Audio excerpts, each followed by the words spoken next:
You know, college years are often painted as this time of newfound freedom, self-discovery, maybe a few wild stories.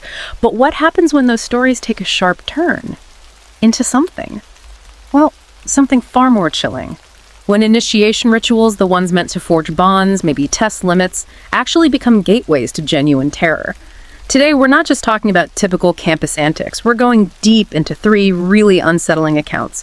These are taken directly from people who lived them, about hazing experiences that twisted into something truly sinister, frightening. Our mission here is to share these harrowing narratives, pull out the most vital, the most unsettling details from the sources. We want to let you confront the chilling reality of what happened when those lines between a challenge and real horror just blurred. What's really fascinating here, and often quite disturbing, is how quickly the perceived boundaries of a game, can just dissolve. It leaves individuals in these profoundly vulnerable and, frankly, horrifying situations. We'll explore how these scenarios unfolded and the kind of lasting psychological impact they clearly left behind. Okay, let's start our journey with the first account. This one's called The Beach Challenge. Our narrator was at what he just calls a beach college.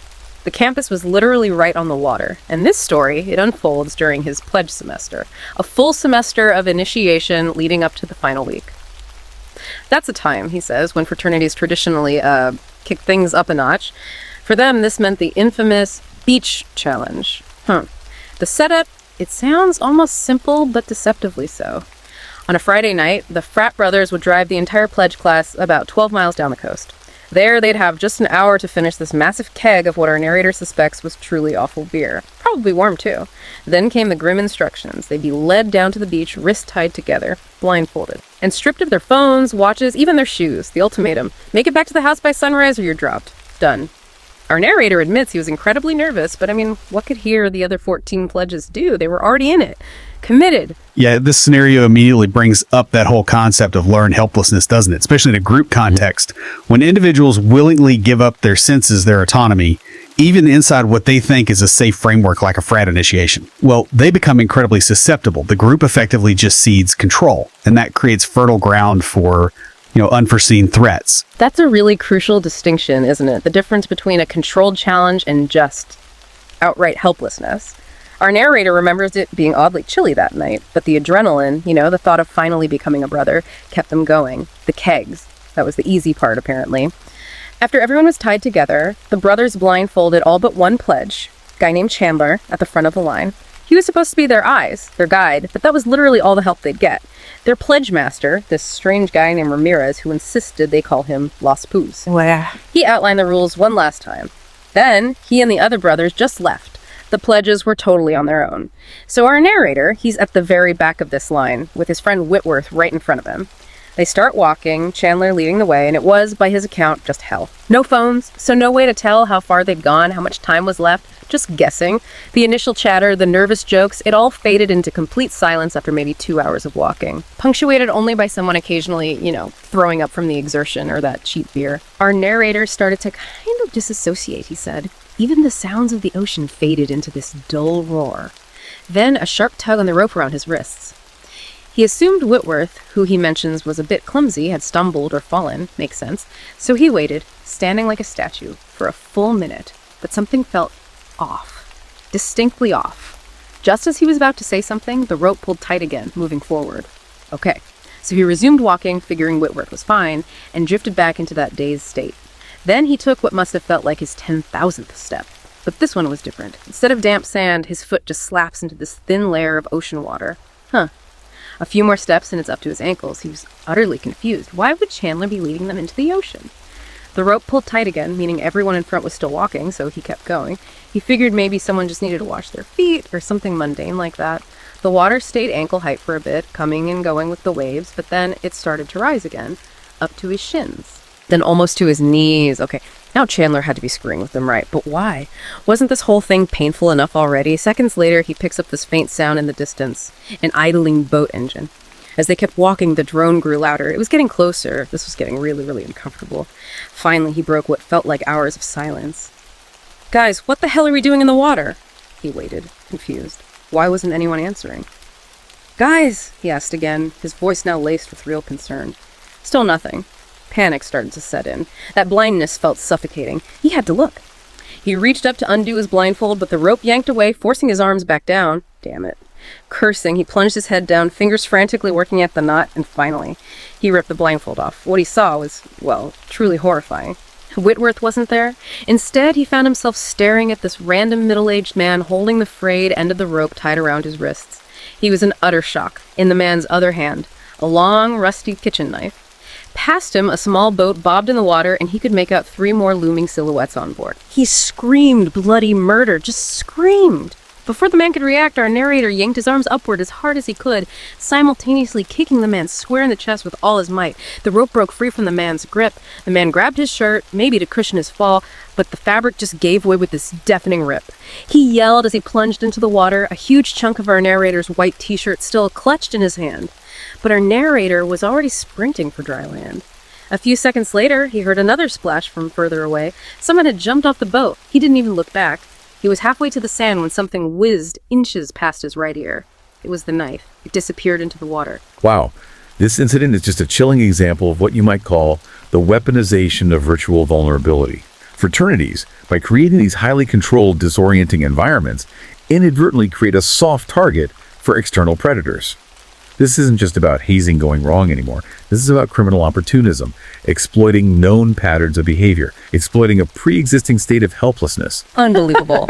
Just unbelievable. Huh? He reached land and finally dared to look back. There were 2 men in the water and 2 on the boat. They weren't chasing him anymore. They were just staring lifelessly, he said, in his direction. The closest man, still holding that torn piece of his shirt.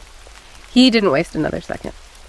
Ran up the beach, made it to the street. It was past sunrise by now, but the frat was the absolute last thing on his mind. He flagged down the nearest car, pleaded to use their phone, called the police, but it was no use. By the time the cops showed up, the boat, the 4 men, all gone. He actually lied to the police about what happened, worried about getting the frat in trouble. Luckily, they didn't ask too many questions. His frat brothers, they didn't give him much grief either, surprisingly. They were more pissed off at Chandler for not realizing what happened, even though Chandler swore he didn't hear a thing back there. And right there, we see this powerful psychological phenomenon, don't we? It's in-group loyalty. Even after experiencing immense life-threatening trauma, the instinct to protect the group, protect its roles, can override personal safety or even seeking justice. It's a prime example of how deeply ingrained those group dynamics can become, even when the group itself inadvertently put him in that danger. Yeah, it's wild. Then a few weeks later, our narrator and some guys were playing beach games behind the frat house. One of them notices something sticking out of the sand. It's a stick. And tied to that stick, the white piece of cloth torn from his t-shirt. The design on the ripped fabric was unmistakable. It was his. To this day, he has no idea how they knew which frat he was in or even found that exact spot behind the house. His brothers thought maybe they recognized the t-shirt piece somehow, but he has a far more sinister theory. He thinks it's very possible these men knew about the frat's tradition, knew they'd be sending pledges out on that beach that night, helpless, blind. He believes they planned the whole thing around that stupid tradition, swooping in to kidnap whoever they could grab. He was just unlucky enough, he says, to be at the back of the line, which still gives him chills. And the lingering question is just horrifying. What would have happened if he'd actually gotten on that boat? Okay, so from that calculated predation on a beach, we shift now to an equally chilling scenario. Here, the danger wasn't just external, it actually arose from this terrifying misdirection within the initiation itself. Our next account takes us to a big party school down south. Creek life, fraternity initiation, taken very seriously there. This was the protagonist's official initiation night. Him and about 20 other students becoming brothers. Leading up to this, they'd had the usual stuff. Blindfolds, weird locations, annoying tasks, typical hazing. On this particular night, they left the frat house around 10:30 p.m., blindfolded again, phones taken, driven to some mystery location in separate cars, forced to sing corny songs the whole way.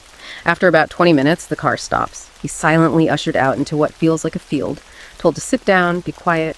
He could hear other pledges around him and a voice talking fraternity stuff, mostly about how they were, deemed worthy. And again, the power of that blindfold, combined with isolation, it can profoundly amplify fear. It forces the imagination to just fill in the blanks, often with terrifying results, and really weakens an individual's ability to assess true threats versus perceived ones. Right. So for about 30 minutes, he's just sitting there in silence. Occasionally he hears footsteps, movement. He assumes individual initiation steps are happening, pledges being walked away for private talks maybe. But then the footsteps stop. All he hears are crickets, rustling leaves, silence.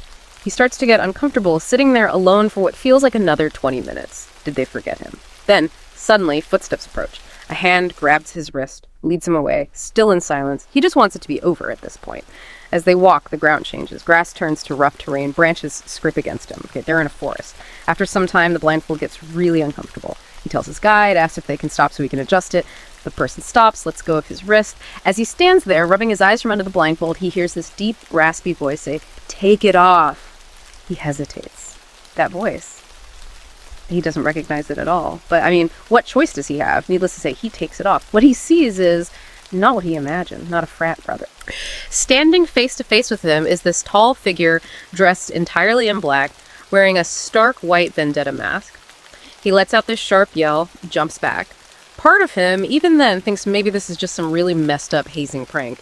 But before a word can escape his mouth, the figure lunges at him, yelling something like he was going to take him. They wrestle on the ground. Our narrator realizes the figure is trying to choke him out. This is real. With all his strength, he throws the attacker off, scrambles up, and just bolts in the opposite direction. Using only the moonlight to see, running through the woods, heart hammering, constantly looking back, fearing pursuit. It is striking, isn't it? How the mind initially tries to rationalize an extreme event like that as a prank. Even when you're confronted with a direct physical threat, it's that normalcy bias is kicking in, a kind of psychological defense. But that abrupt shift from a known, albeit weird, hazing ritual to something totally outside the realm of expectation. Yeah. It's profoundly terrifying because all your familiar frames of reference just vanish instantly. That is a terrifying thought, that exact line between a prank and genuine danger. So when you see a situation like this, where a known ritual seems to have been hijacked, essentially, by an entirely unknown sinister group, what does that tell us about the nature of these initiation spaces? Well, it really underscores how quickly that perceived safety can just crumble. These rituals, often by design, involve elements of disorientation, vulnerability, taking people out of their comfort zone. That creates an exploitable void, doesn't it? Yeah. And when you introduce an unknown entity, especially one with clearly malevolent intentions like trying to choke someone, the psychological impact is profound because the established rules of the game are completely broken, and the participant is already in this state of heightened suggestibility, maybe fear. Yeah. So he eventually hears people yelling his name and nearly runs head-on into one of the fraternity brothers, thank God. He scrambles to explain some random guy, mask, led him into the forest, tried to fight him. Before he can warn them further, 5 or 6 brothers just rush past him with flashlights, looking to chase the assailant down. One stays with him, calms him down, leads him back towards safety. When they make it out of the woods, he realizes they're in a backyard, presumably one of the brothers' houses off campus. The whole fraternity is on the porch, looking at them in shock. He asks, "What the hell is going on?" They explain that, well, since it was dark and he was the last in line, the brother who was supposed to escort him somehow just overlooked him. Completely forgot about him, just left him there. None of them knew who the man in the mask was. Some speculated maybe it was a prank by a brother from another fraternity. But shortly after, flashlights emerge from the trees. The brothers who ran after the assailant come rushing back. They're yelling for everyone to get the hell out of there and get back to campus immediately, urgently. They quickly lock up the house, and one of them calls the police. The whole car ride back, he's bombarded with questions, answering as best he can, mind still racing. He's wondering, where did that man come from? Why the mask? What would have happened? He concocts scenarios, maybe a rival frat trying to steal him, but that doesn't really explain why the brothers locked up the house so fast and called the cops. That felt serious. He didn't find out the full story until the next day. One of the brothers who ran after the attacker pulls him aside, revealed what they actually found in those woods. As they ran after the guy, they saw this light in the distance. Getting closer, they realized it was a bonfire, deep in a clearing, and standing around it were several people, all dressed in black, all wearing those white Vendetta masks. They were chanting and throwing things into the fire. Then, one of the brothers steps on a loud branch. All the masked figures instantly turn and face them. They just froze, he said, like something out of a horror movie. Dead silence. Then the mysterious figure suddenly started running towards them. The brothers just fled, terrified, made it back to the house, told everyone to leave, called the police. It seemed like they had stumbled right into some kind of cult ritual meeting in the woods behind the house. Our narrator couldn't sleep for many nights after that, tried his best to forget the whole situation, but something he heard from the fraternity a few days later sent shivers right down his spine. While a few of them were playing football in the backyard of that same house, they found a white Vendetta mask hanging from a tree branch nearby. They called the police again, who took it for evidence. He's not sure if those guys were ever caught or if the police even made anything of it. The mystery of who those people were just remains unsolved. Wow. Okay, from stumbling into a mysterious cult ritual, we now shift focus one last time to an equally unsettling urban environment where a sort of urban legend came to life, highlighting how everyday places can hide terrifying unknowns. Our final chilling account takes us to Cooper Union, a small technical school in Manhattan, New York City. Our narrator joined a fraternity there, mainly for the parties. He says most of their events were relatively tame. However, he soon discovered what they were kind of compensating for with their unique initiation ritual. It was called the subway crawl. It involved entering an active subway platform, then walking along the tracks to an old abandoned station nearby to take pictures, proof you were there, and then continuing along the tracks to the next active platform to get out. They were given subway schedules, supposedly to ensure no trains would come while they were down there, vulnerable. And warned, of course, about the incredibly dangerous third rail. This event took place at 3 a.m. on a random weekday, chosen specifically because trains were infrequent then. There were about 10 pledges. Our narrator was with his close friend, a guy named Riker, who he notes was known for smoking a lot of pot. Yeah, the environment itself, a dark, likely grimy, abandoned subway tunnel already sets this tense, claustrophobic atmosphere. It's inherently unsettling. And when you compound that with an altered state of mind from the pot, well, it dramatically heightens vulnerability, distorts perception, makes distinguishing between real threats and, perceived ones incredibly difficult. The mind just fills the blanks with fear in a place like that. Absolutely. So the group makes their way down onto the tracks, into the subway tunnel, unscathed initially. Our narrator and Riker are bringing up the rear, sharing one of only 2 flashlights they had for the whole group. Not even 30 seconds into the walk along the tracks, Riker pulls out a pre-rolled joint. Our narrator says, against his better judgment, he obliged, took a hit, and honestly he admits, who hasn't had that kind of thought? When would I ever get a chance to light up in a subway tunnel again? A weird sort of bucket list item. But what seemed like this rebellious thrill quickly turned into a terrifying liability. They smoked while watching the others get further and further away, their laughter fading out down the tunnel. Riker's pot was apparently strong, and our narrator found himself way more absent-minded than he wanted to be. His tolerance wasn't near Riker's. The two of them finally pick up the pace to try and catch up, but then Riker notices something in their way. Ahead. Without a direct light on it, all they could see was this motionless silhouette of a person, standing right in the middle of the tracks, facing them. "David!" Riker calls out, his voice sounding loud in the silence. David was another pledge. The figure doesn't respond, doesn't move. Just then, David's actual voice calls back to them, but from much further up the line near the main group. "Yeah! What?" The two of them just freeze. This person in front of them is a stranger. And as if David's voice echoing back was some kind of switch, the figure starts sprinting towards them, full tilt. Our narrator, high as he was, feels a full-blown panic attack brewing. He said the figure's sprint was eerily silent, as if we were being chased by a shadow. Chilling description. Riker's grip tightens on his arm, all his goofy confidence just gone. "Faster," he hisses. Our narrator knows they still have some time before the next scheduled train on this track, but running back the way they came, deeper into the tunnel, felt profoundly wrong. Riker must have thought the same thing because he frantically pulls our narrator to the side, motioning for them to cross the divider onto a different track, the oncoming track. In hindsight, narrator says, they probably could have just kept running back to the original station platform they came from, but he was so high he just followed Riker blindly. Panic mode. They scramble across the divider and start sprinting back in the direction of the abandoned station, but now on the opposite tracks. Things were even more terrifying now. They had absolutely no idea when a train might barrel down towards them on this track.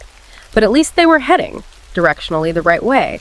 But Riker's maneuver wasn't enough. It didn't shake their pursuer. Whoever, or whatever, was behind them also crossed the divider and kept running after them on the new track. The problem was there are only a few specific places where you can cross that divider safely. They'd have to pray they found another one before a train came. Turning around to use the one they just crossed wasn't an option anymore. The pursuer was too close. Our narrator's heart is thumping out of his chest. But he and Riker managed to widen the gap slightly between them and the pursuer. They kept running, desperately scanning the tunnel walls with the flashlight, looking for another crossing point. No luck. Riker starts cursing repeatedly. Our narrator feels like he's going to throw up again, still running, still searching for a crossing. Just then, the track starts vibrating under their feet, and they can see light beginning to poke through at the distant end of the tunnel they're running towards. A train is coming. On their track, they were completely screwed. Our narrator actually considered just turning around and fighting whoever was behind them. Seemed like the only option left. Then Riker screams right here, running toward the divider. By some absolute miracle, the next crossing point was right there, right in front of them. The two of them scrambled back across to the original track just as the train on the other track zoomed past where they'd been seconds before. They sprinted maybe another 30 yards and caught up with the rest of the guys who were now waiting on the abandoned platform. Riker frantically explained the whole thing while our narrator just leaned over and threw up from pure fear and exertion. What's particularly compelling here, I think, is that lingering ambiguity. You're left wondering, was this a truly sinister encounter with someone dangerous lurking in the tunnels? Or was it a terrifying misinterpretation fueled by intense fear, the altered state from the pot, and that already incredibly intense, creepy environment? The source material kind of leaves us with that unsettling question, doesn't it? It's like a classic urban legend coming terrifyingly to life, at least in the mind of the person experiencing it. Yeah, exactly. And the aftermath is just as weird. Not even 30 seconds after they get to the platform, the train on the other track, the one they just barely avoided, zooms by. Riker and the rest of the guys were apparently ready to confront whoever was chasing them, get some answers, but no one showed up on the platform after the train passed. The pursuer just vanished. They thought maybe the worst had happened, that the person got hit. But then they heard this crazed yell from somewhere further back in the tunnel, in the distance. To this day, our narrator still has no idea how that person avoided the train or where they went. They waited for the scheduled train on their track to finally pass, and then they sprinted the hell out of there, back to the next active station, subway crawl over. In hindsight, our narrator reflects that maybe, just maybe, he and Riker encountered some homeless guy who was, drugged out or mentally unwell and might not have even posed a real threat. But that primal fear completely took over in that moment, which explains the desperate, dangerous decision to cross over the divider onto the wrong track. He says he's just glad they didn't have to actually fight him. Who knows how that would have ended? So these accounts, they're pretty stark reminders, aren't they? How quickly the familiar, even a college ritual, can turn terrifying, especially when these rituals push individuals right to their absolute limits, creating these really unpredictable vulnerabilities. Each of these stories takes the concept of hazing into truly dark, unexpected territory, leaving behind not just memories of a challenge, but of genuine horror and these lasting, unanswered questions. Mm-hmm. And a key takeaway here, I think, is how easily those lines can be crossed, intentionally or unintentionally. You have to ask, when does an initiation, suppose a test of allegiance or endurance, cease to be that? When does it become an unwitting invitation for something far more sinister, completely unrelated to just step into that void of vulnerability? It's a chilling thought, really, that these designed spaces of challenge can be so easily exploited by forces utterly unrelated to the original intended purpose. Definitely something to think about. We hope these chilling deep dives into these real-life, unsettling, frightening, and frankly captivating stories have left you with much to ponder.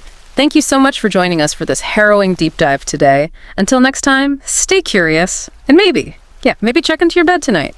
And hey, if you enjoyed this deep dive, please remember to like, share, and subscribe to Horror Docs for more chilling true stories.